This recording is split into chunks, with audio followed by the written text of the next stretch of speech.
siyaasiga weyn ee maxamuud raagey ibraahim oo ka tirsan xisbiga talada kulmiye ayaa dalka dib ugu soo laastay magaalada Hargeysa kadib markii uu safar shaqo ku tagay ariga dalka Ingiriiska.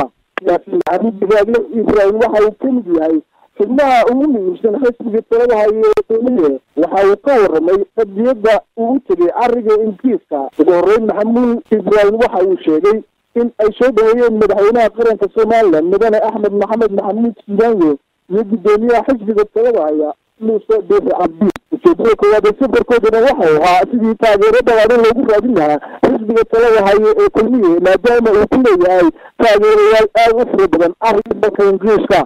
maxamuud raagey ibraahim waxa uu ka warramay xisbiga mucaaradka wadani sidii cadaalad darrada ahayd ee loogu doortay madaxweyne ku-xigeenkoodii. sidoo kale maxamuud raagey ibraahim waxa uu ka hadlay xaaladda abaaraha ee dalka guud ahaanba.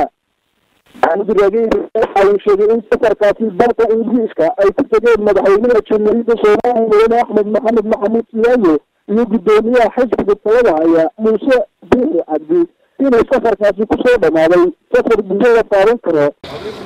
ilaahay baa mahad leh subxaanahu wa tacaala inoo suurtageliyay inaan ku soo noqono waddankii hawl shaqo awgeed aan u tagay waddanka Ingiriiska iyo annagoo la shaqaynayna ku soo dhaweynaynay gudoomiyaha xisbiga kulmiye iyo madaxweynaha qaranka reer Soomaaliland marwadiisa iyo wufuud badan oo waddanka ka baxday maadaama aan waddanka Ingiriiska deganaan jiray waxaynu u kaliftay inaan la shaqayno shirar badan baa ka qabsoomay bulsho badan baa taageertay gudoomiyaha xisbiga kulmiye Muuse Biixi Cabdi madaxweynahaas khudbo qiimo badan oo taariikhi noo jeediyey. intaasi waa maqnaanshahaygii intaan maqnaa wax badan baa dalka ka dhacay shirar badan baa ka dhacay xisbiyo badan baa isbedel ka dhacay. inta kale wax dhibaato ah ma lahayn laakiin arrinkii u dambeysay golaha dhexe xisbiga wadani habdhaqankii loo dhaqmay gudoomiye ku-xigeenkii koowaad oo ahaa musharax madaxweyne ku-xigeen arrin naxdin badan buu ahaa. dad badan oo qurbo jooga aad bay uga xumaadeen. dadku xisbiye ha kala ahaadaan laakiin dadku waa saaxiibo waa walaalo siyaasadduna wax qiimo badan ma leh inay ummaddu isu naxariisato oo aan qoorta la iska goyn baa fiican. run ahaantii waxaan odhan karaa gacantii dambe ee gudoomiyaha xisbiga wadani mudane Cabdiraxmaan Maxamed Cabdilaahi uu u taagayay inuu muumiseedo ka baxay golihii iyo kursiga bannaan waxaan u faahnay ku digasho. tarbiyadaas maahan tarbiyad dadka jiilka soo socda loo gudbin karo maahan. waxay xiiseynayaan oo xisbiyada qiimo u sameynaya maahan. waxaa laynoo arkayaa raggeena siyaasadda ku jira rag uun iswanjalaya. arrinkaas arrin naxdin leh buu ahaa waa uga tacsiyadeynaya Axmed muumiseed. qarankana waxaan leeyahay insha allahu tacaala ilaahay abaarta ha inaga dulqaado ilaahay biyaha inoo shubo ilaahay nabadgelyada ha inoo adkeeyo. waxaan kaloo ku darsanayaa shaqaaqooyinkii ka dhacay gobolka Sanaag gaar ahaan degmada Ceelafweyn.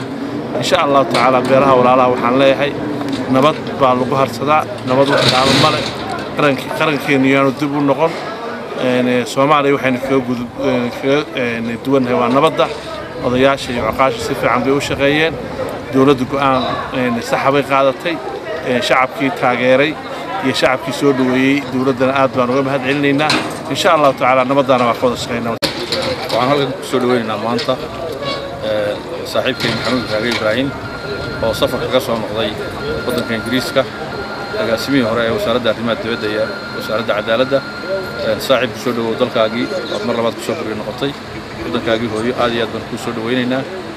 waa saaxiib aan igu qaaliya waana aad isugu dheerahay aanu ka wada shaqayna hawlaha xisbiga iyo hawlaha qaranka labadaba. aad iyo aad baan ku soo dhaweynaynaa. waan ku baahannahay shaqadaadii iyo waan tirnayntii aad naga maqnayd iyo kaalintii aad noogu jirtay xisbiga iyo hawlaha qarankaba. aad iyo aad baan ku soo dhaweynaynaa. way jirtaa arrinta xisbiga wadani runtii ka dhacday dhexdiisa ee fashilka ah uu ka hadlayo maxamuud raagey ibraahim. waxa iyaduna cajaa'iba gudoomiyaha xisbiga wadani oo mar kasta oo uu isiraado wax diinta ku saabsan ka hadal oo maalin horena ka hadlay yani wax lagu qoslo oo aad iyo aad moodo inuu ku majaatilaynayo. wuxuu yidhi amiirka muwaadiniinta maruu malaa uu doonayay inuu yidhaahdo amiirka muuminiinta ayuu wuxuu yidhi amiirka muwaadiniinta. runtii waa wax aad looga yaqiiqsoodo inuu mar kasta oo isku dayo inuu wax diinta ku saabsan uu ka hadlo inuu yani wax dadku ay la yaabaan oo laga murugoodo uu ku hadlo. arrintaana runtii aad iyo aad baan uga xunnahay dee kulley diintu waxay u baahan tahay barasho qofku haddii aanu dee aqoon u lahayna inuu ka gaabsado ayay ku sharaf badan tahay